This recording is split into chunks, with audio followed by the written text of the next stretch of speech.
네, 오늘 주실 하나님의 말씀 고린도전서 2장 12절에서 16절까지의 말씀입니다.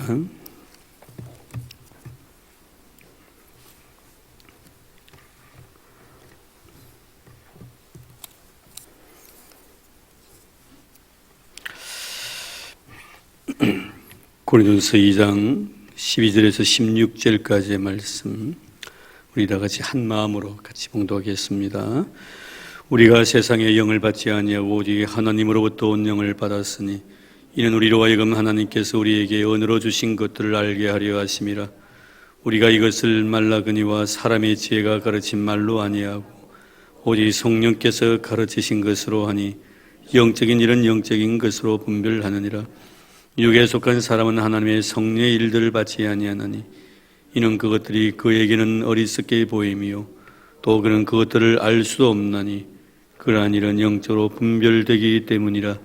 신령한 자는 모든 것을 판단하나 자기는 아무에게도 판단을 받지 아니하느니라. 누가 주의 마음을 알아서 주를 가르치겠느냐? 그러나 우리가 그리스도의 마음을 가졌느니라. 아멘. 네, 목사님 먼저 가 있어 나중에 갈게요 하던 우리 장지선 오늘 기도 듣고 참 은혜 많이 받았습니다. 참 10수년 됐습니까? 늘 교회 가자고 하면은 목사님 먼저 가시라고, 난 나중 가겠다고, 나중에 올 줄 알고 아무리 교회 기다리니 오지도 않던 사람이 이제 와가지고 교회 일꾼 되고 기도하고 해마다 기도하는 소리를 들으면서 많이 하나님의 은혜를 받고 있구나는 것을 느낄 수가 있었습니다. 참 감사를 드립니다. 우리 교회 모든 성도들이 날마다 영적인 새로운 변화들을 경험하는 그런 은혜가 있기를 바랍니다. 우리가 사도행전을 갖다 우리 성령전이라고 하죠. 그래서 사도행전에서만 보면은 크리스찬이라는 존재는 누군가? 이 크리스찬이라는 것은 사도행전적인 의미에서 우리가 생각해 보면 바로 성령을 받은 사람이 크리스찬입니다. 성령을 받기 전에 크리스찬이라고 할 수가 없는 것이죠. 예수님을 따라다니기는 따라다니지만 뭐 성경에 대한 지식은 있기는 있지만 개인적으로 나름대로 뭐 영적 경험은 한 것은 있을는지는 모르지만 성령을 받지 아니하던 결국 그를 크리스찬이라고 말할 수 없다는 것입니다. 우리가 복음서에 보아도 우리 예수님의 제자들을 보면은 3년 동안 따라다니면서 많이 봤거든요. 또 많이 들었고요. 또 많이 경험도 했습니다. 또 많이 느끼기도 했고요. 근데 여러분 보십시오. 십자가 앞에서 다 도망가는 거. 수제자라고 자처했던 베드로는 예수님을 3번이나 모른다고 부인도 하고 저주까지 했지 않습니까? 가룟자는 또 어떻습니까? 예수님을 은 30 받고 팔아먹은 그런 정말 배신자이기도 했었습니다. 이런 예수님에 대한 지식도 또 그리고 그에 대한 경험도 있습니다. 그러나 예수의 사람 아니에요. 그도 예수의 사람이 되고 난 뒤는 언제부터입니까? 성령을 받고 난 뒤부터입니다. 마가다라방에서 보혜사 성령님, 오늘 아침에도 설교를 했었습니다만 성령을 받고 난 뒤에서야 그때서야 크리스찬이 되어지더라는 것입니다.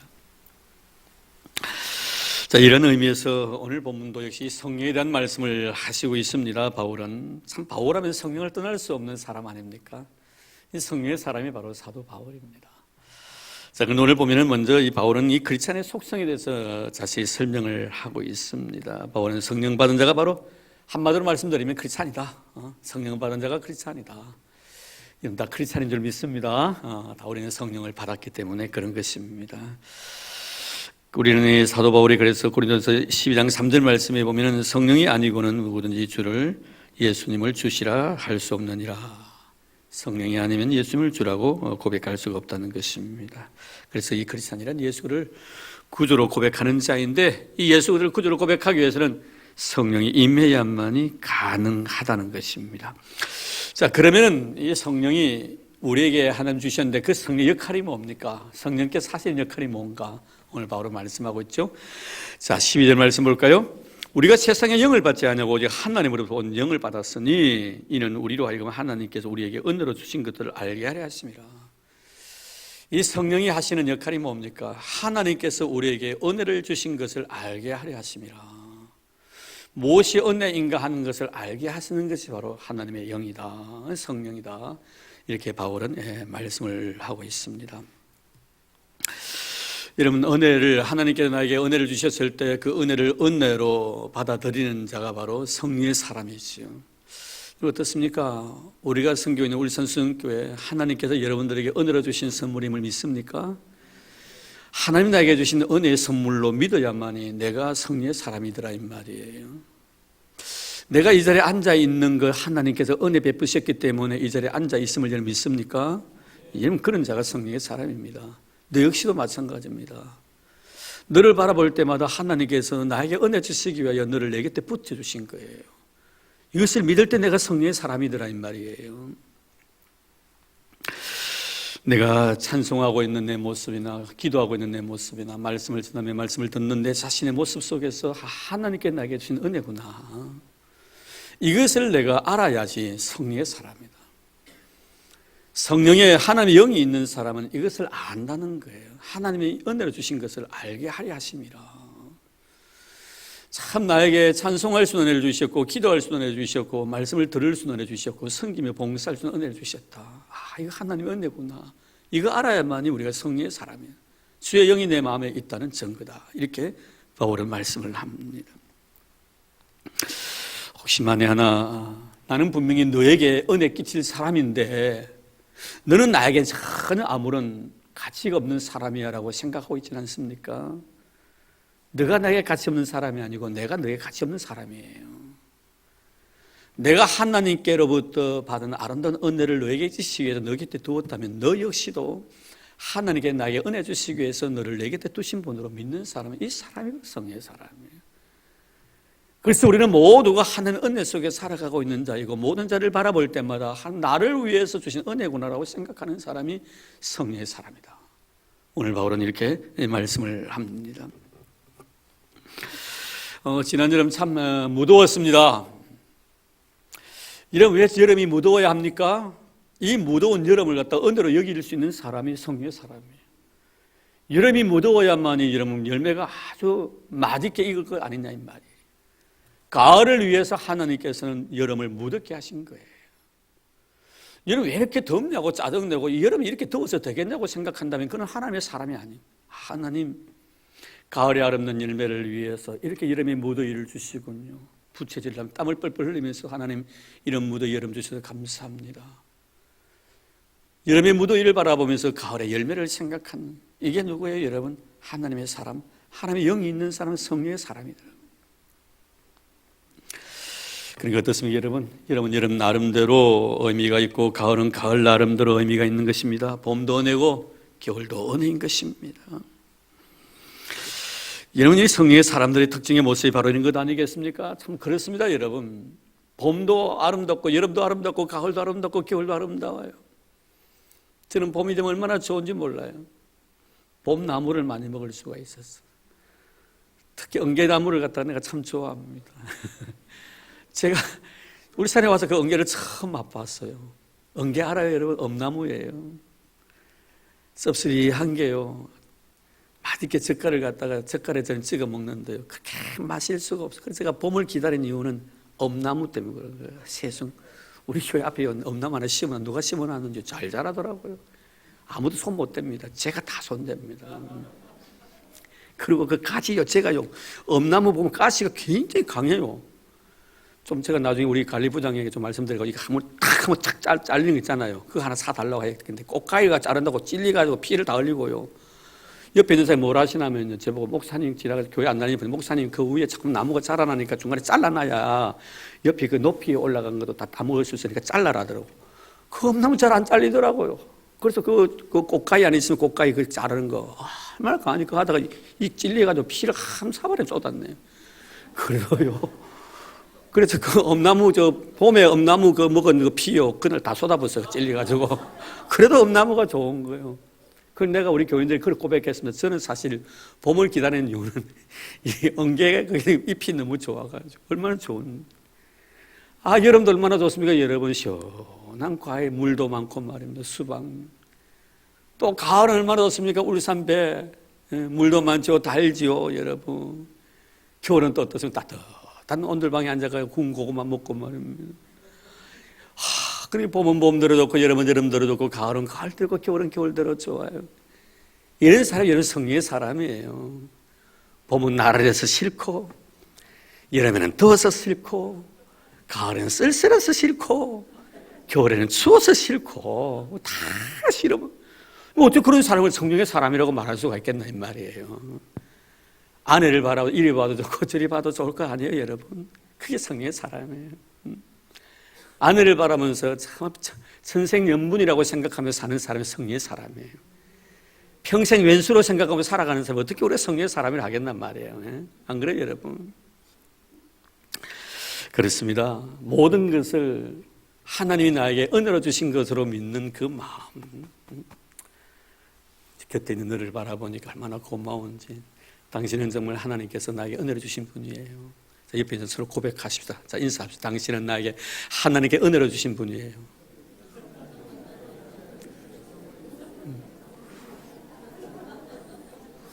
뭐 이게 깁니까? 이게 뭐 뭐 길어요. 자, 간단하게 하겠지만 당신은 하나님의 은혜입니다. 다시 시작. 아유 이제 그때 했네. 아유 이제 짧으니까 좋네. 조금 길었다고.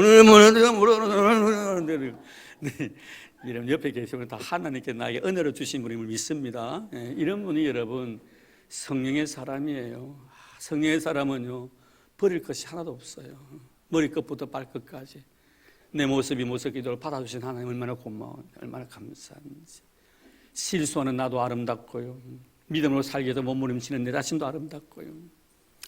그 성령을 사모하는 마음으로 새벽만 나와서 기도하는 내 모습도 아름답고, 기도하다가 가다가 돌부리에 걸려가 넘어져가지고 무릎 다치는 내 모습도 아름답고, 이러면 어느 것 하나라도 싫은 것 없고 모든 것들이 아름답게 여겨지는 것. 오늘 말씀 사도는 이렇게 말하고 있습니다. 하나님 우리에게 은혜로 주신 것들을 알게 하려 하시기 위하여 하나님 우리에게 성령을 주셨다. 할렐루야. 성령의 사람은 모든 순간순간마다 하나님이 내게 주신 은혜임을 믿고 그것을 통하여 감사하는 그런 아름다운 마음을 가진 자임을 꼭 기억하시길 바랍니다. 그리고 또한 이 말씀을 우리가 영적 의미에서도 재해석을 해본다면 이 성령의 사람은 항상 은혜로 사는 사람이죠. 율법에 얽매여서 사는 사람이 아닙니다. 성령의 사람은 율법적으로 모든 것을 이해하지 않습니다. 모든 은혜적인 관점에서 바라보는 것이지요. 내가 잘 믿어서 내가 이렇게 보상받았다. 내가 다른 사람보다 열심히 있었기 때문에 하나님 나에게 많은 복을 주셨다. 아닙니다. 성령의 사람은 은혜로 모든 은혜의 관점에서 바라보는 것이지요. 하나님, 나는 이렇게 은혜 받을 만한 짓도 못했는데, 이런 축복을 받을 만한 아무 건덕지도 없는데 하나님 이렇게 나에게 은혜 주십니까? 그 부스러기라도 은혜 가지고 가슴에 안고 감격해 눈물 흘리는 사람, 이런 자가 여러분 바로 성령의 사람이다, 이 말씀이에요. 이런 우리 믿음으로 사는 성도, 우리 소정교회 성도들은요, 절대로 나에게 주어진 삶의 어떤 결과, 좋은 열매든 내가 생각할 때 좋지 못한 열매든 내가 생각할 때 좋지 못한 열매이지만 하나님 바라보실 때는 그 열매가 정말 여러분들에게 아름다운 열매이기 때문에 나에게 주신 거예요. 어떤 열매이든지 간에 어떤 결과이든지 간에 그 결과 속에서 하나님의 은혜를 볼 줄 아는 이런 사람, 내 열심과 내 노력과 내 의의 결과가 아니라, 내 공로의 결과가 아니라 받을 만한 자격이 없는 나에게 부어주신 하나님의 은혜로 받아들이는 이런 마음, 이것이 바로 여러분 영에 속한 자의 삶의 모습이다. 성령의 사람이고 하나님께 성령을 부어주신 자의 특징이다라는 것을 우리에게 말씀해 주고 있습니다. 자, 그리고 난 뒤에 13절 말씀을 이렇게 말씀하고 있죠. 우리가 이것을 말하거니와 사람의 지혜가 가르친 말로 아니하고 오직 성령께서 가르치신 것으로 하니 영적인 일은 영적인 것으로 분별을 하느니라. 자, 이 배움과 가르침에 대한 이야기가 나옵니다. 사람의 지혜가 가르친 말로 아니하고 오직 성령께서 가르치신 것으로 하니. 자, 여러분 어떻습니까? 성령께서 배우게 하시고 성령께서 가르치게 하셨다. 오늘 이 시간 여러분 이 자리에 앉아 있습니다만, 여러분 하나님의 말씀을 어떤 마음을 가지고 받아들입니까? 정말 성령 하나님께서 목사님을 통해서, 목사를 통해서 우리에게 주신 귀한 말씀으로 받아들입니까? 아니면 한 인간의 말로 받아들이렵니까? 또 여러분 자신도 마찬가지입니다. 성령의 이끌림을 받아서 이곳에 와서 여러분 예배드리고 하나님의 거룩한 말씀을 듣습니까? 아니면 내가 오고 싶어서 와서 이 자리에 앉아 있습니까? 바울은 말씀합니다. 성령께서 배우게 하셨고 성령께서 가르치게 하셨다. 할렐루야. 성령께서 가르치게 하셨고 성령께서 배우게 하신 거예요.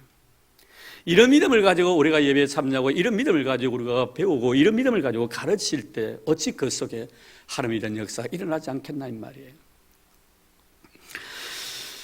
우리가 사도행전 7장에 보면은 서대환 집사님의 오늘 새벽에도 아침에도 말씀을 드렸습니다만 순교에 대한 이야기가 나옵니다. 사실 거기에 있던 관중들 입장을 한번 생각해 보십시오. 만약에 이들의 마음속에 하나님께서 저 서대반 집사님을 통해서 우리에게 주신 귀한 말씀으로 받아들였다면 아마 베드로가 설교했을 때 형제 어찌할 꼬라며 가슴치며 통에 자복했을 겁니다. 근데 거기에 있던 무리들은 결코 그렇게 받아들이지 않습니다. 하나님께 서대반을 통해 우리에게 주신 말씀으로 받아들이지 않습니다. 한 인간의 계변이라고 생각한 겁니다. 그래서 죽이지 않습니까? 이를 갈지 않습니까, 여러분? 오늘은 그렇습니다. 말씀 앞에서 겸손한 마음으로 그 말씀을 하나님께서 저 사람을 통해 나에게 주시는 말씀으로 받아들일 때 그게 은혜가 있더라 이 말이에요. 우리가 사도행전 10장 말씀 보십시오. 고넬료의 그 가정에 하나님 복 주시는 모습을 참 여러분, 저는 어차피 우리가 신앙생활을 한다면은 우리가 하나님 앞에 기도해야 될 제목이 뭡니까? 하나님, 고넬료 같은 그런 마음을 가진 자가 되게 해주십시오. 어차피 신앙생활을 하기 위해서 우리 교회 온 것 아닙니까, 여러분? 고넬료 같은 그런 마음이 있어야 되지 않겠나 이 말이에요. 베드로 하나님의 말씀 가지고 그 가정에 갔을 때 고넬료가 뭐라고 고백합니까? 우리는 당신께서 하나님께서 당신을 통해 주실 귀한 말씀을 듣고자 우리가 하나님 앞에 서 있습니다. 하나님께 당신을 통해 우리에게 주시고자 원하신 그 말씀을 듣고자 당신의 말로 받아들인 것이 아니라 하나님께서 당신을 통해서 우리에게 주신 말씀을 받아들인, 얼마나 아름답습니다. 어차피 우리가 하나님의 말씀을 듣고 예배하는 이 시간인데 왜 다른 생각하겠나 이 말이에요. 왜 다른 생각하겠나 이 말이에요. 성령께서 가르치게 하시고 성령께서 배우게 하신 것을 말씀해 주고 있습니다. 누구를 통해서? 우리 믿음의 사람들이에요. 내 곁에 있는 사람이 믿음의 사람이라면 세상을 쫓아나가는 사람이 아니라, 아니 세상을 쫓아나가는 사람이라 할지라도 때로는 그들을 통해 우리가 주신 메시지들이 있으니까, 하물며 믿음으로 살아가는 우리의 서로 곁에 있는 성도들인데 그 사람을 통해 나에게 주시는 귀한 말씀들을 성령께서 그 사람을 통해 나에게 주시는 말씀을 받아들이자는, 이번 사도행전 16장에 보면 바울이 빌립보 교회를 처음으로 개척해서 세우는 그 내용이 나옵니다. 사실 바울은 복음을 가지고 아시아를 향하여 나가서 복음을 전하고 싶었습니다. 그런데 어느 날 기도하다가 환상 가운데서 마게도니아 사람이 손을 흔들면서 빨리 와서 우리를 도와달라고 요청을 하지요. 바울은 그것이 바로 성령께서 지시하신 것이라 믿고 그는 아시아를 향하여고자 원했던 자신의 생각을 다 접어두고 교회는 유럽 즉 마게도니아를 향하여 갑니다. 그 첫 관문이 바로 빌립보였습니다. 예배 처소가 없었습니다. 예배 처소를 구하기 위해서 이리저리 방을 하다가 물가에 아낙네들이 몇 분이 앉아 계십니다. 가서 보니까 그게 루디아라는 여인이 있어요. 그래서 그 자리에서 하나님의 귀한 말씀을 넣는 성경 말씀에 성령께서 루디아의 마음을 활짝 열어주신 거예요. 그리고 루디아가 사도 바울이 하신 말씀을 갖다 하나님의 말씀으로 받아들이는 거예요. 그 자리에서 믿음이 생긴 거예요. 그래서 뭐라고 합니까? 우리 집을 예배 처소로 삼으시라고. 그래서 여러분 최초의 유럽에서 빌립보 교회가 바로 이 루디아 집에서 시작이 되어진 거예요. 바울이 말을 했을 때 그 말을 갖다가 단순히 사람의 말로 받아들이지 않냐고 하나님께 그에게 주신 귀한 말씀으로 받아들이고 그 가정을 교회 처소로 마련했다는, 여러분 잊지 마시기를 바랍니다. 참 누구에게 가르침을 받을지라도, 누구에게 배울지라도, 누구를 가르칠지라도 항상 마음속에 그런 마음을 가지기를 바랍니다. 그래서 저는 강대상에 와서 항상 기도할 때 제일 먼저 기도하는 것이 뭐냐면요, 비밀입니다. 오늘 말씀을 드릴게요. 하나님, 제가 아니고 하나님이십니다. 제가 아니고 하나님이십니다. 저는 이 기도를 제일 먼저 해요. 무릎 꿇고, 하나님, 제가 아니고 하나님이십니다. 이처럼 아름다운 모습, 정말 하나님께서 가르치게 하시고 하나님께서 듣게 하시는 이 은혜, 이런 은혜가 우리 교회에 충만하기를 주의 이름으로 축복합니다. 그러나 난 뒤에 영적인 것은 영적인 것으로 분별하느니라. 영적인 일은 영적인 것으로 분별한다. 13절 하반절에 말씀을 하고 있습니다. 이상 야릇하게 생각하지 마시기를 바랍니다. 그렇습니다. 영적인 문제를 육적인 것으로 해석하지 말라는 거예요. 어쩌면 육적인 일까지도 우리가 영적으로 해석할 수 있는 그런 영안을 가지고 있어야 됩니다. 나에게 있어 모든 사건들, 이런 상황들 다 여러분 영적으로 해석하기를 바랍니다. 우리에게는 영적인 일이 아닌 것이 없습니다. 모든 순간순간마다 하나님이 역사하신 일들이에요. 하나님이 하시는 일이 영의 일이거든. 사단이 하는 일은 육의 일이고 말입니다. 내가 생각하고 내가 말하고 내가 행동하는 하나하나가 다 하나님의 일이라는 것. 내가 잘못될 수도 있습니다. 그러나 그 속에서 하나님의 일을 보아야 합니다. 왜 내가 넘어졌는가? 왜 내가 실수했는가? 내가 왜 그런 말을 했지? 하나님과 나의 관계 속에서 한번 제 해석을 해보십시오. 넘어짐도 내가 되고 아픔도 내가 됩니다. 바울은 그렇게 생각한 자신의 육체에 있는 가시 아무 필요 없는 것이라고 생각했습니다. 이것 없으면 내가 화를 날 것 같은데 마음껏 가고 싶은 대로 마음껏 가고 어디든지 달려가가 주의 복음을 더 열심히 전할 수 있을 것 같은데 하나님 왜 나에게 이런 아픔을 주십니까? 이것 없으면 내가 마음껏 주를 위해서 할 수가 있을 것 같은데 이거 거두어 가주십시오. 이거 거두어 가주십시오. 이거 거두어 가달라고 눈물 콧물 쏟으면서요 3번이나 기도했습니다. 얼마나 간절히 3이라는 것은요 완전 숫자요 간절히 기도했다는 거.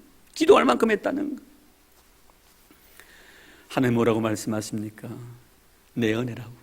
내가 내게 준 은혜라고. 내 은혜가 족하다고 말씀합니다. 바울은 그때부터 자신에게 주어진 가시를 영적으로 재해석을 합니다. 하나님께서 은혜로 나에게 주셨구나. 내가 이것 때문에 얼마나 약해졌던가. 이 가시로 인해서. 그렇지. 내가 하나님의 거룩한 일을 할 때 얼마나 놀라운 능력들이 나타났던가. 하나님 나를 통해 일하셨던가. 이 모든 것은 내가 약했기 때문에 하나님의 강한 능력이 나를 통해 나타났구나.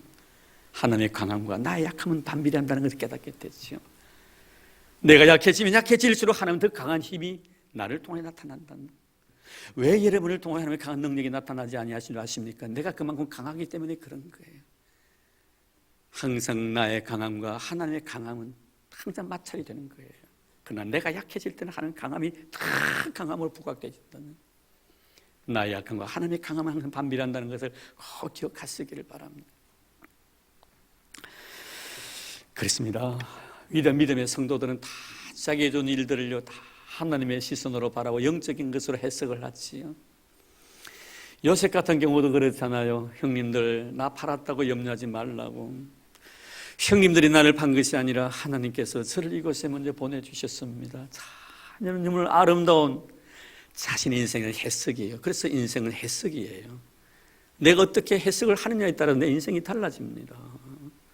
만약에 그 순간 형님들을 바라봤을 때 당신들이 과거에 내 아이가 어떻게 됐냐고 생각을 해보십시오. 얼마나 그 마음이 강팍해졌겠나 이 말이에요. 지금 두려워 떨고 있습니다. 아버지가 이 세상을 떠나고 난 뒤에 형님들 두려워하지 말라고. 형님들이 나를 판 것이 아니라 하나님께 저를 이곳에 보내주셨습니다. 사건 속에서 하나님을 생각하는 그 고난의 과정이 얼마나 힘겨웠다는 걸 잘 아시지 않습니까 여러분?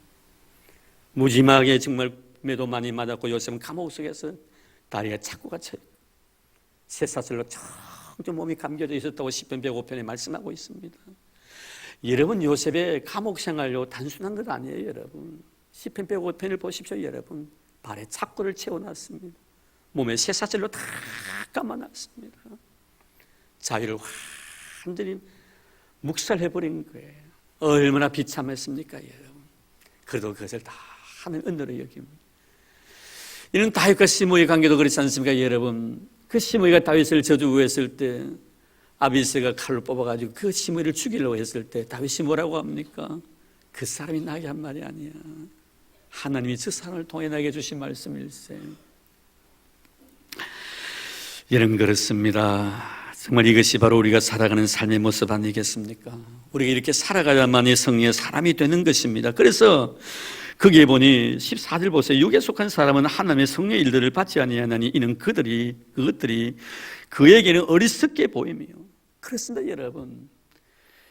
육에 속해 있는 사람은 영의 사람을 갖다 어리석게 봅니다. 한번 생각해 보세요 여러분.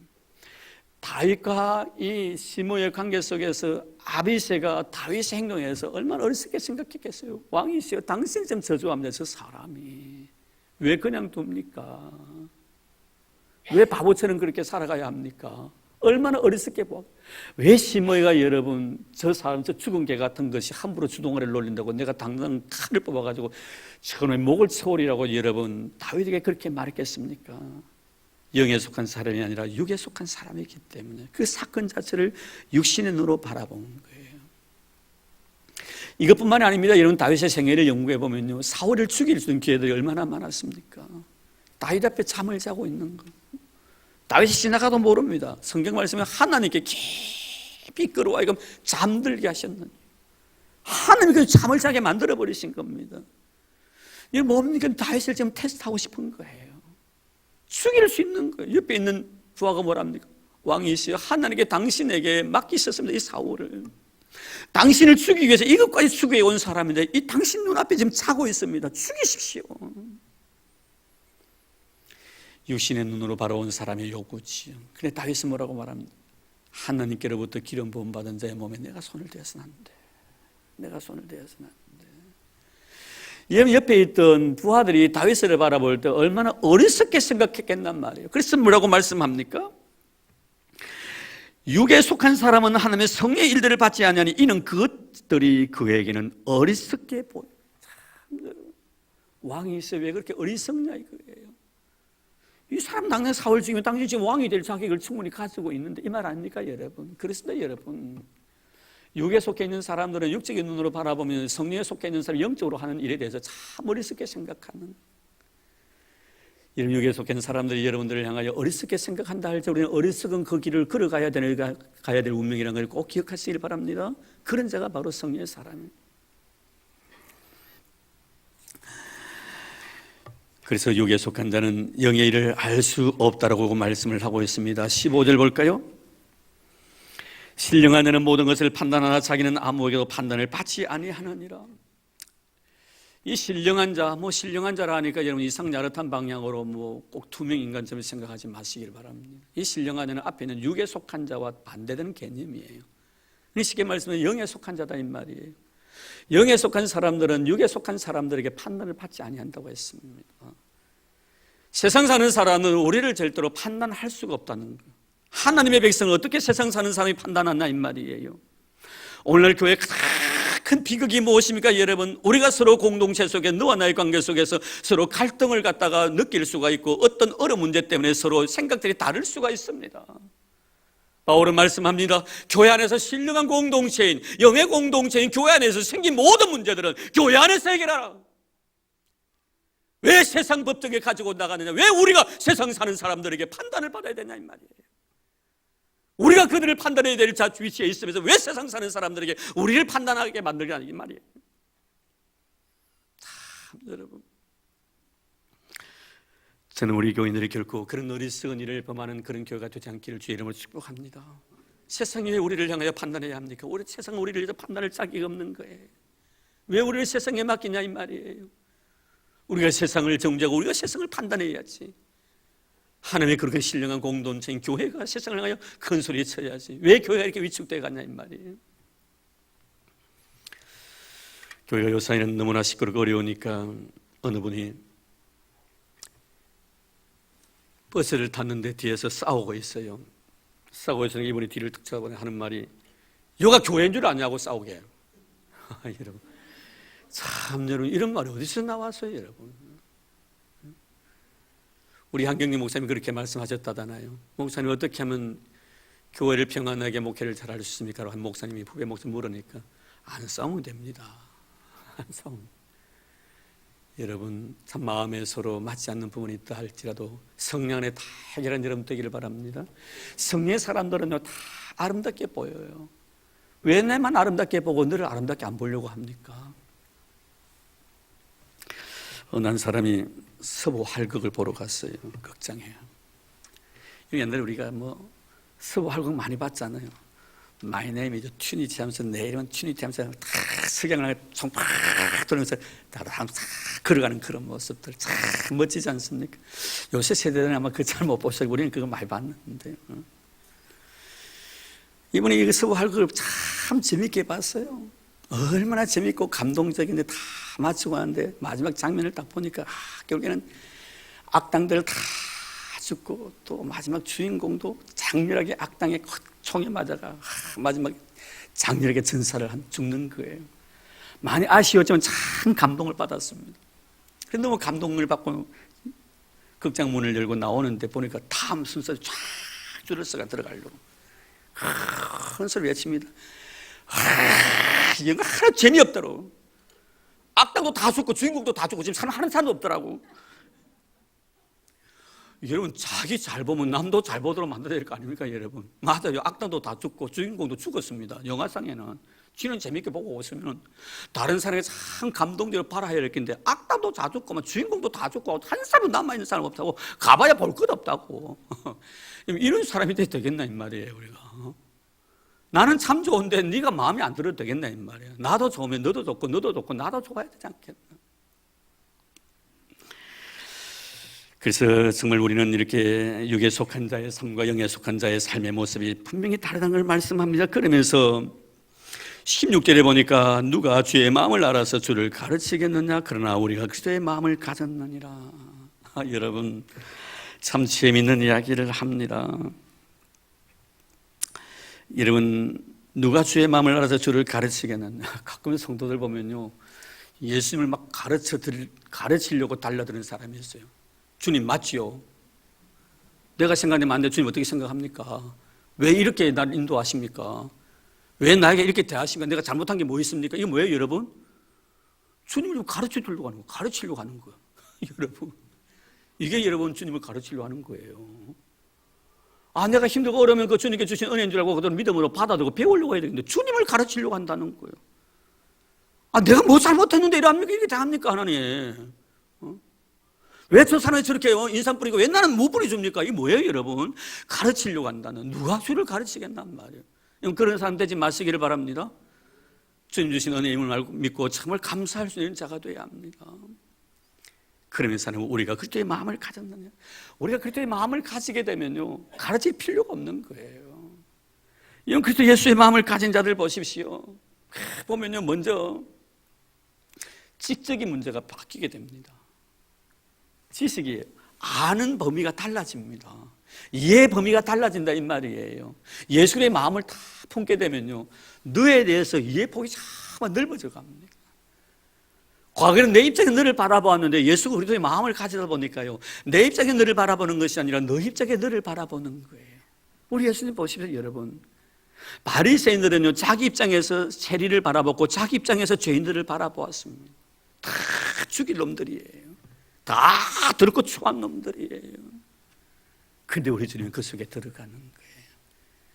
하나님의 아들이시지만 하나님의 아들로서 하나님의 아들의 입장에서 그를 바라보는 것이 아니라 세리 입장에서 그를 바라보고 그를 이해해주고 그를 품어주는 거예요. 먹기를 탐하고 마시기를 즐기는 자라고 오해까지 받았으면서 말입니다. 여러분, 예수의 마음을 가지게 되면요, 너에 대해서요, 이해력이 참 넓어져 갑니다. 이런 성도가 되기를 바랍니다. 왜 우리는 예수 신앙생활을 하면서 자꾸 이해폭이 좁아집니까? 내 중심에서 벗어나지 못한다 이 말이에요. 너가 울고 있습니까? 울 수밖에 없는 환경이기 때문에 우는 거예요. 네가 왜 신경질을 냅니까? 물론 신경내서는 안 해도 되겠지만 신경질을 낼 수밖에 없는 상황이기 때문에 신경질을 내는 거예요. 잊지 마시기를 바랍니다. 지적인 의미가 달라져 가는 거예요. 뿐만 아니라 정서적인 의미도 달라져 가는 겁니다. 내 마음이 생각이 달라져 가는 거예요. 눈물이 많아집니다. 과거에는 눈물 한 방울 흘리지 못했던 내 자신인데 과거에는 내가 죄 지어도 그 죄 때문에 괴로워하지 못했는데 예수의 마음을 품까 보니까 자그만 죄 하나도 내가 용납할 수가 없는 거예요. 그 죄를 가슴에 부여안고 밤새도록 눈물 흘립니다. 내가 왜 그 형제에게 그런 말을 했을까? 얼마나 아팠을까? 얼마나 힘들었을까? 이게 여러분 예수 그리스도의 마음을 가진 자의 모습이에요. 이런 여러분 되기를 주의 이름으로 축복합니다. 성령의 사람입니다. 누가 주의 마음을 알아서 주를 가르치겠냐? 그러나 우리가 그리스도의 마음을 가졌느니라. 우린 다 예수 그리스도의 마음을 가진 자다. 우리 성교 성도 여러분은 다 그런 마음의 소유자들이 되기를 주의 이름으로 축원합니다. 그래서 우리도 다 주님 은혜 안에서 살아감으로 모든 은혜로 바라보고 성령을 나에게 주신 목적은 바로 하나님이 나에게 주신 은혜로 받아들이기 위해서, 은혜가 무엇인가를 알게 하기 위해서 성령을 주셨다. 오늘도 성령이 여러분의 마음에 주가 되어 주셔서 하나님 나에게 주신 모든 은혜를 은혜로 이해할 줄 아는 그런 아름다운 믿음의 사람들이 다 되기를 주의 이름으로 축원합니다. 하나님 감사합니다. 고맙습니다. 성령의 사람 되게 해주셔서 육신에 속하지 않게 도와주시고 영에 속하게 해주셔서 너무나 고맙습니다. 하나님의 마음을 알아서 우리 주님의 마음을 간직한 저희들 되기를 원합니다. 이제 모든 것들을 은혜로 여기게 하옵소서. 어느 것 하나도 가치 없는 것이 없도록 도와주시고 하나님이 사랑하셨던 것들, 우리 주님께서 그토록 소중히 여기셨던 것들 우리 사랑하게 하시고 소중히 여길 줄 아는 저희를 다 되도록 주님 도와주시기를 원합니다. 오늘도 하나님께 은혜로 주신 것들을 정말 믿음으로 받아들이는 우리 온 성도들 되도록 성령의 은혜가 충만한 우리 교회 우리 성도들 되도록 축복해 주옵소서. 예수님 이름으로 기도드립니다. 아멘. 이 시간 우리 장병기 장로님 가족 나와서 특별 찬송해 주시겠습니다.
네, 감사합니다. 오늘 아버님, 어머님 지원을 위해서 부산에서 우리 은혜의 가정이 왔었습니다. 울산에 있다가 이제 부산으로 이사 간 지가 한 달도 안 됐는데요. 네, 고맙습니다. 늘 건강하시기를 바라고, 또 우리 장로님 하모니카 참 잘 들었습니다. 너무 감사합니다. 우리 장로님 연세가 참 높으신데 또 운전도 하시고 개인 택시도 운전하시고 늘 기도 많이 해주시길 바랍니다. 우리 집사님 또 다리가 늘 불편하셔서 항상 기도하는 마음으로 여러분의 기도를 부탁드리고 있습니다. 많이 힘들어하고 다치셔서 많이 기도해 주시면 고맙겠습니다. 은혜 많이 받았습니다. 교회 소식 알려드립니다. 이 예배 마치고 난 뒤에 우리 재직회 잠깐 모임을 갖도록 하겠고요. 재직회 마치고 난 뒤에 우리 진행위원들 모임이 베델 예배실에서 있겠습니다. 기억해 주시기를 바랍니다. 그리고 이번 주간 우리 진행위원들 한 끼 금식 기도를 합니다. 위에서 배후에서 우리 성도님들도 기도라도 많이 후원해 주시면 고맙겠습니다. 우리 교태님들 서로 인사 나눌까요? 오늘 정말 수고 많으셨습니다. 너무너무 수고 많으셨습니다. 우리 뒤에 있는 분들도 한번 손 잡아주세요. 정말 수고하셨습니다. 오늘 여러분들 정말 주 안에서 수고 많으셨습니다. 여러분의 사랑의 수고로움들 우리 안에 다 기억하고 계시라 믿어 의심치 않습니다. 또 일주일 동안 영적으로 그 믿음으로 승리하여 다음 주일 기쁜 마음으로 뵙기를 바라고요. 또 공적인 예배에 빠지지 않도록 여러분 힘써 주시고 또 새벽 기도, 신야 기도 꼭 기억하셔서 온순히 나와서 간절한 마음으로 기도하고 예배하는 그런 아름다운 공동체가 되기를 바랍니다. 309장입니다. 가실 때 이거 목걸이 다 내고 가세요.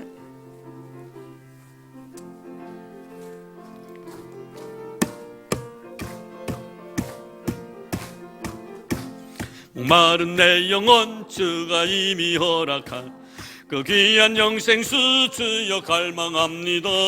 그 약속 따라서 힘써 간구하오니 오 주여 내 기도 어서 들어주소서. 예수의 사랑 예수의 사랑 바다 물결같이 내게 임하니 영광의 물결에 온전히 쌓여서 내 영혼의 기쁨 한량없도다.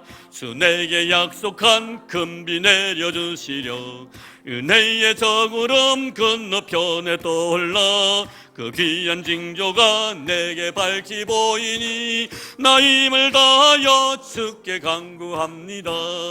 예수의 사랑 예수의 사랑 바다 물결같이 내게 임하니 영광의 물결에 온전히 쌓여서 내 영혼의 기쁨 한량없도다.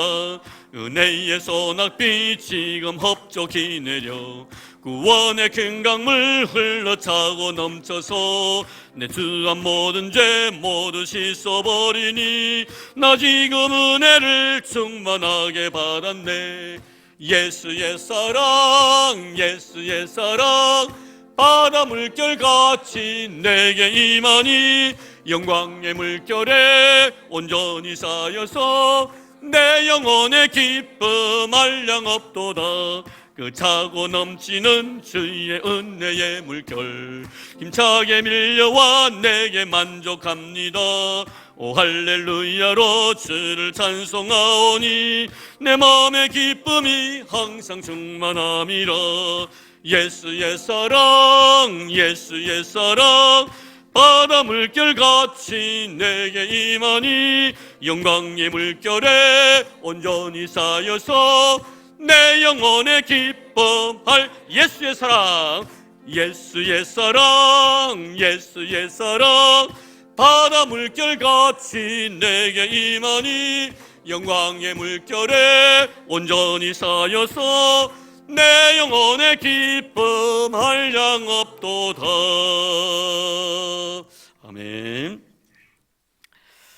이제는 우리 주 예수 그리스도의 은혜와 하나님 아버지의 지극하신 사랑하심과 성령님의 교통하심과 위로하심과 축복하심의 은혜가 이 귀한 시간 주님 앞에 나온 하나님의 거룩한 백성들 머리 위와 우리 교회 위에 이제로부터 영원토록 함께 하시기를 간절히 축원하옵나이다. 아멘.